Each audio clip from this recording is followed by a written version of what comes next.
È il buon governo della Lega quello che la premia in Veneto, dove riconferma 8 sindaci su 8 con un risultato tondo dell'80% a Cittadella e che conquista roccaforti del centrosinistra come Chioggia che volta pagina dopo 5 anni grillini o Noventa Padovana dove la Lega con il centrodestra conquista il comune del segretario PD Bisato.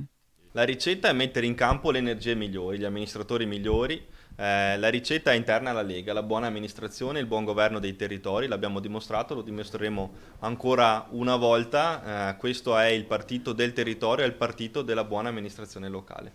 Sorride Alberto Stefani, coordinatore regionale, circondato da nuovi eletti giovanissimi, classe tra il 1996 e il 2001, ma guarda già al 2022 con gli appuntamenti di Padova e Verona. Padova e Verona, due sfide molto importanti, due città molto importanti. Noi siamo già al lavoro da qualche mese, nel corso delle prossime settimane continueremo ad accelerare il lavoro di apertura della coalizione anche al centro e a mondi civici che vogliono aggregarsi al polo del centrodestra. Darà vita a un vero e proprio cantiere, ha annunciato. Sì, apriremo un cantiere di centrodestra che apra il tavolo a tutte le forze civiche e politiche che si riconoscono nel buon governo, nella buona amministrazione. La Lega di Zaia sorride in Veneto, quella di Salvini è sotto accusa, ma Alberto Stefani media e respinge al mittente ogni polemica. La Lega è una sola, Salvini è venuto in Veneto, dove è venuto Salvini abbiamo ottenuto percentuali altissime,